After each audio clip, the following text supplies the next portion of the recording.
Okay, so I'm going to type in cubes drawing in the internet, press images. Oh, I should have put in cubes shading, sorry. All right, perfect. You can see this is it's not any different than a drawing class. When light hits an object, it casts a shadow, right? So it's the same concept. There's the shading that you did too, and then there's a cast shadow that goes away from the direction of where the light's coming from, right? There's no scientific thing that says, oh, it's got to be exactly right here. As long as you have a cast shadow and it makes somewhat sense, direction, that's good. So obviously the light is coming from the top right or on the right side, therefore my cast shadow is going to go on the left. Pay attention to what I do with my layers palette.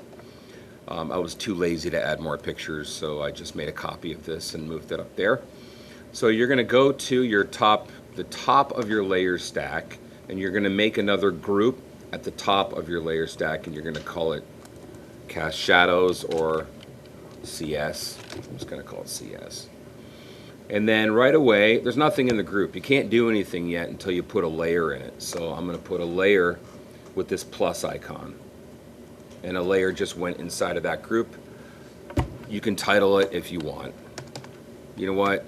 You probably should, because you're going to have like over 30 cast shadows at least.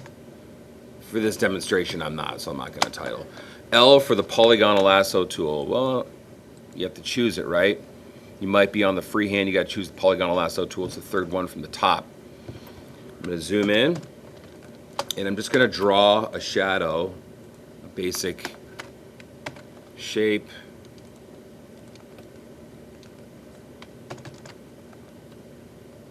I'm doing it carefully because I don't want to overlap the side of this cube. Holding down the space bar, and I'm just going to connect. So now I have a selection on a blank layer. It's really important that the layer is blank. Please silence your phone. All right, B for the brush tool. B for the brush tool. The brush tool is circle, so you need to go up here on the drop down and choose general brushes, soft, round. It's got to be soft, all right, so make sure it's soft. Then you're going to go to the color picker. You're not going to work with black because black is not used for shadows. You're going to go down here where it looks black, but it's actually dark, dark blue.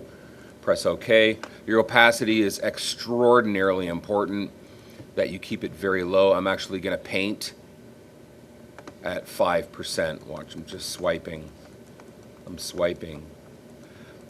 The shadow should fade out a little bit as it gets further away. It should not be as dark over here as it is towards right next to the side wall. Of course, you can fix that if you accidentally make a mistake. It's fine. And then it should get a little bit darker as it gets closer. And so I'm going to add a few more swipes. And I'm going to call that good. I'm going to zoom out. You don't want a sharp line. A couple ways you can get rid of that sharp line is you can use these blending modes and see if you can find something that works. And sometimes it does, and sometimes it doesn't. None of these work. You can take down the opacity. All you're doing is making it a lighter shadow, so that's not going to work. So here are a few tips. The blur brush, it looks like a teardrop, a raindrop. It has a few other tools in it, so make sure that you choose the top one. The blur, it could look like a triangle, it could look like the smudge tool, which is a finger symbol. Use the blur one. I would blur at strength 100%. You could go all the way to 10, 9, 0. I'm going to choose 100. And I'm going to blur the edge of this. You don't want a sharp line. I repeat, you don't want a sharp line. I'm just going to blur this right here. Just swiping back and forth. The line is disappearing, but not as much as I want to. Now press E for the eraser tool. E for the eraser tool. It's right above it. Choose the eraser, which is the top one. Once again, opacity. You don't want to erase at 100% opacity or you're going to erase everything. So I'm going to take it all the way down to like 8. I'm going to zoom in. And I'm just going to tap the edge with this eraser. And it's going to fade that edge a little bit.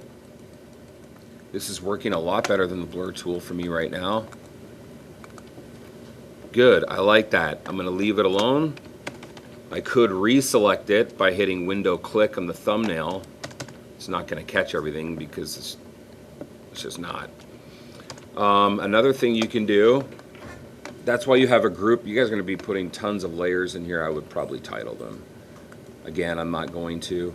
I'm going to make a new layer, press the polygonal lasso again. I'm going to do something a little fancy here. I'm going to select a little area here to make it even darker. You don't have to do this. Sometimes I like to do this. B for the brush, everything's already set, nothing changed, so I'm just going to do some swiping. Kind of gives it more of a cool lighting effect. I certainly don't like that line, so back to E for the eraser and swipe the eraser. You can actually just hold down Shift and click back and forth and it'll connect the line. Yeah, that'll work. Good, so I have that. I would probably go back and make that a little bit darker, reselect it, but I want to move on to this one up here. Cubes will cast shadows onto cubes. If you have a cube sitting on another cube, it's going to cast a shadow.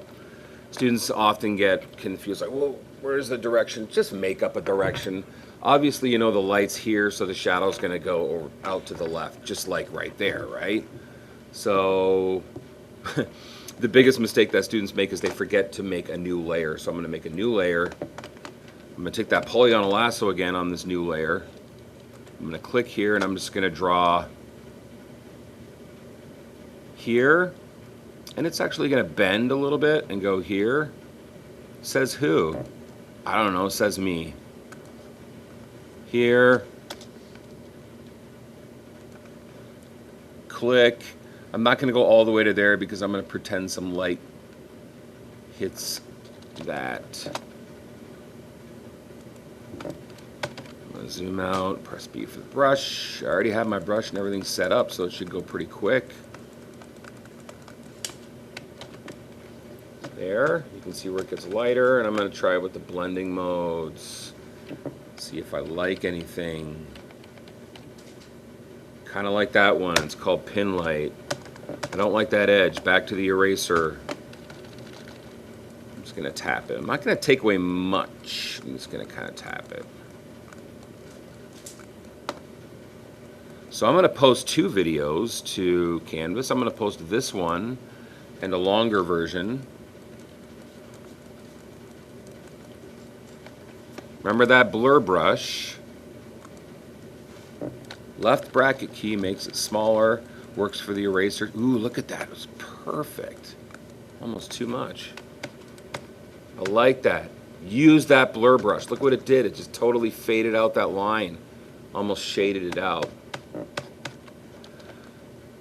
Couple of things to remember, never use black. Make a separate blank layer for every single cast shadow.